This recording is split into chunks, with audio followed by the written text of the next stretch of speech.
Okay, so the other day I uploaded a shootout between the Quad Cortex and the Kemper. I profiled my EVH Blue channel on both units and compared what they sounded like against the amp and against each other. The video started getting a lot of views and it got shared in groups and in forums all over the place, and I was really grateful for that. But here's the thing. A lot of people really enjoyed the video, and I'm glad they enjoyed it. And there were some people that had some constructive criticism about it. And you know what?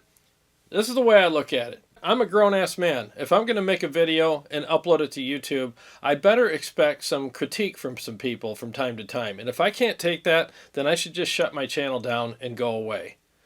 Now, first of all, I want to thank everyone on both sides. I want to thank everybody for the kind words and the people that enjoyed it and encouraged me to keep going and doing more videos like this. And I also want to thank people on the other side who had some really good critique on the video and wanted me to do things differently, and also pointed out some things that I may have overlooked and not done properly. Now, I say this all the time on the channel. I'm here to share with you what I know and what I've learned, and I'm also here to learn from you as well.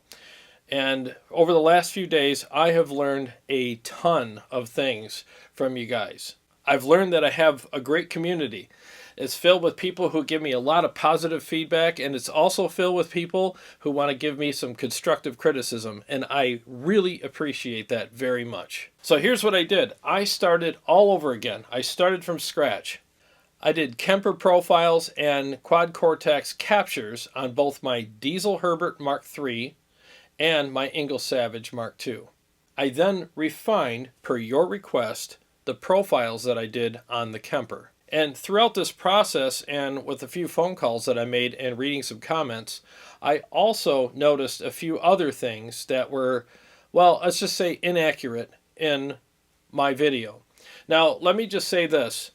Nothing that I did was nefarious. I don't care which product wins.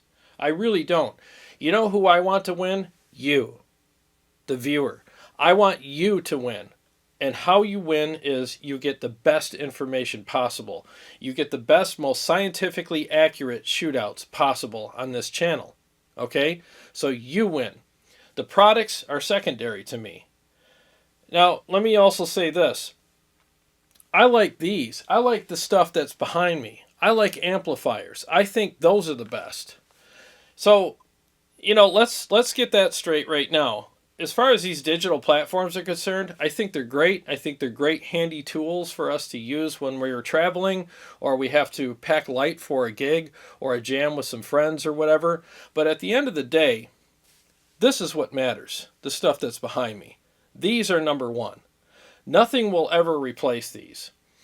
There is no such thing as an amp builder that's making an amp that sounds like a Quad Cortex or a Kemper or an Axe-Fx or a Helix. It'll never happen. Those things are trying to sound like these. So let's make sure we got that straight, and let's not forget that, because if it wasn't for these, none of that other stuff would exist. And let me tell you this, nothing inspires me more than plugging into one of these amplifiers, and when I play through it, I can feel and hear the walls of my house shake to pieces. That is inspiration. And the way these amps feel and the way they sound and the way they react to my playing is more inspirational than any digital platform out there.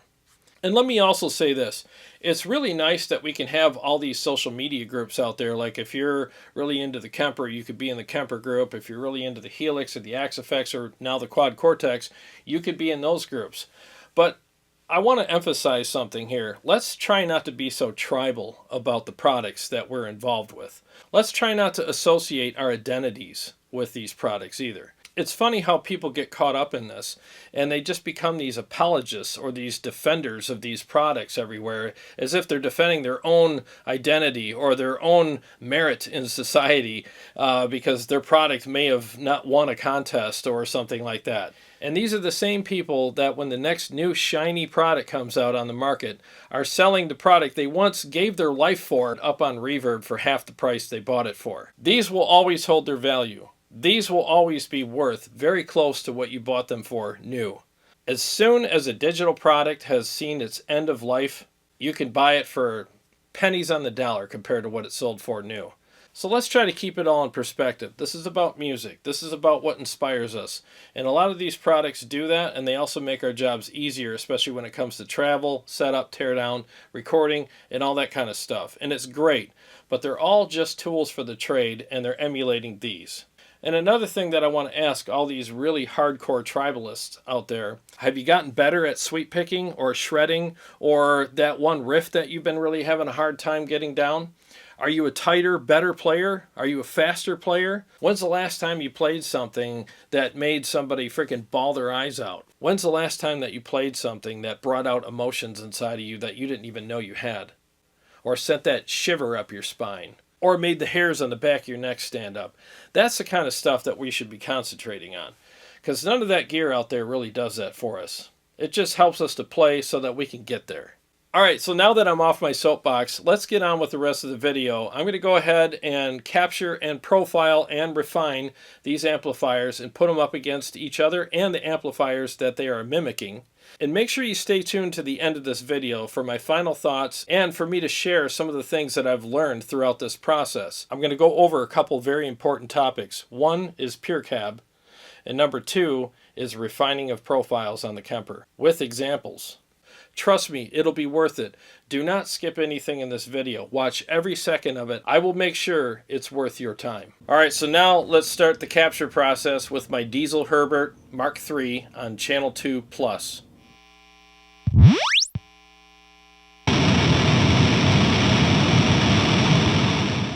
Now let's capture channel 4 of the Engl Savage Mark II with the Quad Cortex.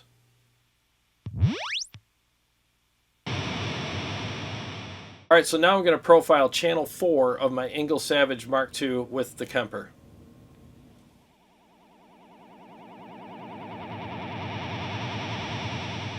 So I just finished the profile, now to refine it.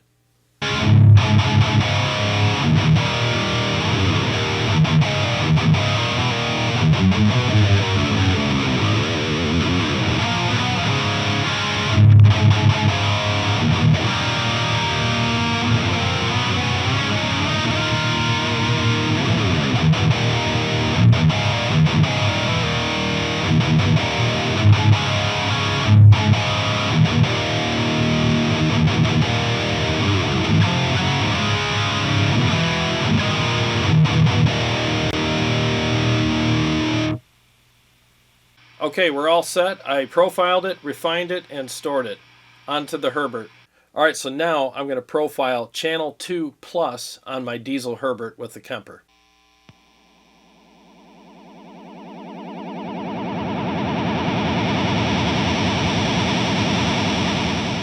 Just finished profiling the Herbert, now it's time to refine it.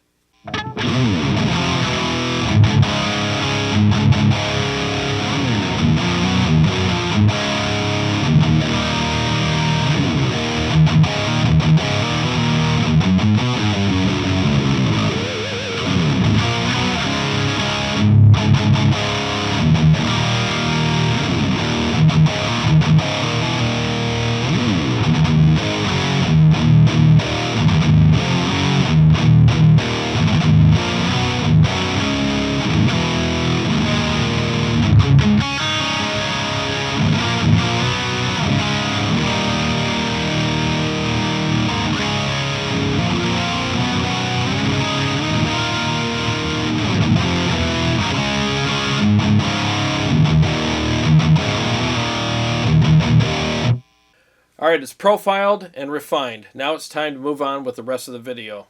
Alright, so now that I have the Quad Cortex profiles done and the Kemper profiles done and refined, and I've also recorded some riffs with the amplifiers, let's see how they all compare to each other, and then after that I'll give my final thoughts.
Alright, so let's do a little experiment. I'm going to go ahead and profile my Diezel Herbert Channel 2 Plus again, and I'm not going to refine it this time, and let's see what the difference is between a refined profile and a profile that wasn't refined. Here we go.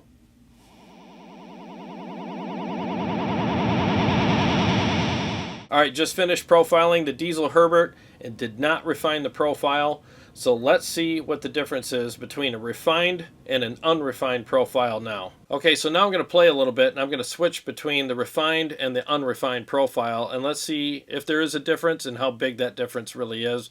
And afterwards, I'll give you my thoughts on what I'm experiencing in the room as I'm playing these through my studio monitors. And we'll start with the refined profile first.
Well, I think it's pretty clear that the refined profile definitely has more top end on it, and it actually felt a little better as well. So I guess we all learned something today, right? I mean, that was really, really revealing.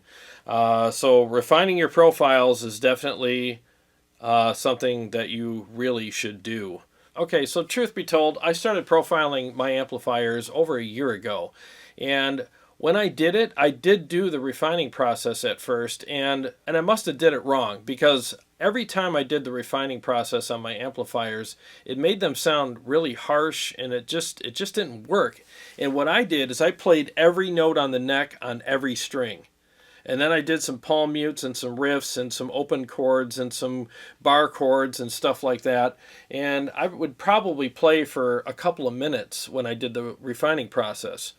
And maybe I fed the amplifiers too much information. So this time when I did the refining process, I just played some basic kind of riffs and some chugging and stuff that I do. And I feel like when I did it that way, it really gave the Kemper the information that it needed, and it wasn't information overload. So that's something I learned from this process, and I wanted to share that with you guys as well. So if you're going to refine your profiles on your Kemper, I think the less is more approach would probably be better. I mean, you still want to give it enough information with maybe some open chords, some chugging, and some regular bar chords and stuff like that, but don't do a ton of single notes, and don't hit every note on every string all the way up and down the neck, because that's probably going to give it information overload, and it's just going to sound a little odd. So again, I really think the refining process that I did today was absolutely perfect and called for, and I really appreciate the people that came out and told me, hey man, you got to refine your profiles. And I honestly, I'm here to learn from you guys as well, and I really, really appreciate what I've learned on this channel so far. And I really have to say thank you to the people that stepped up to the plate and offered that information to me. I mean, it's definitely made me a better person and a better profiler today. I really can't thank you guys enough for helping me step up my game. And I hope that in the future I can return the favor with some of my content. Okay, so here is another question that people were raising in the comment section on my last video. People were asking if I had Pure Cabinet on. And as far as I knew, I didn't have it on because I hate that feature. I think it sounds like crap. So I always turn it off. But I forgot that a year ago I was doing an experiment with it. So just to double check, I came downstairs and fired the Kemper up, and you hold down the output button, and then all the settings are right there associated with the output, including the peer cab. And sure enough, the cabinet was turned all the way down. But the check mark on the peer cab section was on. So that means peer cab was on even though I had it turned all the way off. This is a common mistake that a lot of people make, and I made it too. So what you want to do right now is fire up your Kemper, hold down the output button, and check, and make sure that there's no check mark on your peer cabinet. If there is one, turn it off. Push the soft button associated with that setting and turn that check mark off. Even if it's set at 0, it's still on. I'm going to show you right now the difference between turning peer cab on and off even with the setting at 0. I'm going to start with it on, and then I'm going to turn it off, and you're going to hear a pretty big difference.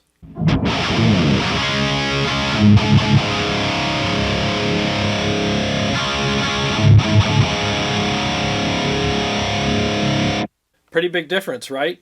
There's one of the contributing factors to the missing top end of my Kemper profiles. It was a combination of the peer cabinet being on, even though it was set at 0, and me not refining the profiles. Now, I'm not saying these two things made an enormous difference, but they made a very noticeable one. So I learned something today, and I hope you guys did too. That's what this channel is all about. I want to learn from you guys, and I want to pass on what I learned to people who need to learn it. Alright, so in conclusion, after I redid this whole test and did it what I think and what I hope you think is the right way, and I did everything way more accurate than I did the first time, what I'd like to say is I still feel that the Quad Cortex captures the top end a little better than the Kemper. There's definitely a high fidelity kind of thing going on there that I really like. Now, that's not to say that I don't like the Kemper profiles. In fact, I like them more than I ever did. Turning peer cab off, not just turning it down, but turning it off, and doing the refining of the profiles has made a really good difference in the way my Kemper sounds now. And I have to say that it's a lot closer than it was on my first video. Now, as far as the low end is concerned, the Kemper is definitely adding more low end than the amp is actually producing. So that's something that needs to be addressed on their end, or maybe it's something I'm not doing right, but hey, I refined and did everything better than I did the first time, and I'm not the only one that has said this in these comparison videos. So I think it is kind of a thing. As far as the feel goes, I think they both felt really good to play. It's really hard for me to decide between which one as far as feel goes, because without an A/B switcher I can't really tell the difference, because I'm playing these within about an hour of each other and my hands can't remember which one felt better. But I will say, when I played both of them, I felt very supported, very secure, and it was fun to play both of them, and I enjoyed playing through both of them equally as far as feel goes. And as an aside, as far as sound goes as well, I think they both sounded really freaking good. And I have to give kudos to Christoph Kemper, because, I mean, for the last, I don't know, 10, 12 years, we've enjoyed his product, and it sounds freaking amazing, and it's broke so many boundaries out there for all of us to enjoy. So we have to remember that the Kemper has made a lot of things possible for us, and it still, after all these years, sounds fantastic. It's still the one everybody's trying to beat. So what does that tell you? It tells me that he did it right. So is the tech in the Kemper outdated? I don't think it's outdated, but I think it needs some polish. I mean, let's face it, the Kemper takes less than a minute to do the profile, and the Quad Cortex takes about 4 minutes to do it. So look at it this way: if you went into a room for 1 minute and came out and had to give somebody an inventory of everything that you saw, you would give people less items than somebody who spent 4 minutes in that same room, right? So that's kind of what's going on here. The Quad Cortex is definitely getting more information from the amplifier because it's taking 4 minutes to do the profile as opposed to Kemper's 1 minute or less. And let me also say this: Although the refining process that I did on the Kemper had a noticeable improvement on the way the profiles sounded and felt, the Quad Cortex didn't need it. It did it all for you. And I really liked how with the Quad Cortex you did have that really nice diagram up on the screen to show you how to plug everything in step by step. It made it very simple. Even if you've never profiled before, there's no way you can screw it up. They really did have a lot of forward thinking with that product. So between the two, I would have to give a very slight edge to the Quad Cortex regarding the profiling process or the capturing process, whatever you want to call it. The top end was definitely a little better, and the lower end was a little more like what the amp was producing. But those things can be addressed in the Kemper as long as you don't mind spending a little time turning some knobs. So here's some things to keep in mind though. The Quad Cortex is just getting started. In fact, it's just hatched out of its egg and it's learning to walk. So there's some growing pains that are going to be associated with it for the next probably several months or even year and a half or so. We're going to have to wait for some updates to get the things that we want. I mean, the effects are pretty limited. The effects that are there are good. They're decent effects. But the Kemper has way more effects and way more tweakability on those effects. There's a huge variety in reverbs and delays, especially on the Kemper when you compare it to the Quad Cortex. I very much prefer the effects on the Kemper right now. Not to say that the ones in the Quad Cortex aren't usable. I could totally use them and they're great, but you're going to get more variety on the Kemper regarding effects for sure. Now, on the interface, Quad Cortex 8 days a week and twice on Sunday. Way easier to use, and you can get a lot more creative with it without getting frustrated. I mean, picking out the Quad Cortex and messing around on the screen is pretty much the same thing as we do on our phones or our iPads every day. So there's not a big learning curve to it. You just got to find out where everything is, and the rest of it is very intuitive and predictable. So if you're a Kemper owner, should you put your Kemper up on reverb right now and go get a Quad Cortex? Well, that's up to you. But just remember, there's some sacrifices involved if you do that. You're not going to have all of the effects that you're used to having, for sure. And as far as profiles go, unless you do your own, it's going to be a very limited market for quite some time now because, as far as I know, you can't even buy commercial captures yet for your Quad Cortex. I don't even know when that'll be available. Until then, you can enjoy some free ones that you can exchange with your friends that are in the cloud with you. But no offense, but you know what the old saying is, you get what you pay for. I'm pretty sure that the commercial captures are going to be much better than the free ones. Well, I'm not going to sell my Kemper anytime soon. I'm not saying that I'm not going to buy the Quad Cortex. I definitely see the value there. But now that I've actually upped my game with some of the things that I've learned through this episode and through some of the things that you guys have shared with me, my profiles are going to be better than ever. And I'm pretty sure I'm going to enjoy playing them for a long time. Well, I'm so glad that I had an opportunity to do this video again for you guys, for myself, and for the people who make the Quad Cortex and the Kemper. Because here's the thing, I'm a business owner, and I would hate more than anything, whether it's done by accident or for nefarious reasons, for my product to be misrepresented in any way, shape, or form. And that's the reason why I took my first video down. It's because I didn't want any kind of misinformation out there. My intention was to never misinform anybody. I just overlooked some things, and I'm human, I make mistakes, and I learn from them, and I made a better video, and now you guys are going to get the proper information. I don't really think I could have done this video any better. I'm not patting myself on the back, but I worked really hard on this. I've been up since 7 o'clock this morning working on it, and it is now 4 o'clock. And I'm done. So now I got to finish editing this thing and upload it for you guys to enjoy. Well, if you haven't subscribed, please do. And to all my subscribers, thank you so much for subscribing. I appreciate you very much. And when you subscribe, make sure you click the bell so that you can be notified every time we come out with new episodes. And we go live every Wednesday night at 8 and every Sunday night at 7. I look forward to seeing you in the live streams, and I look forward to reading your comments in the videos. Well, I got a lot of great stuff coming up, and I'll see you on the next one.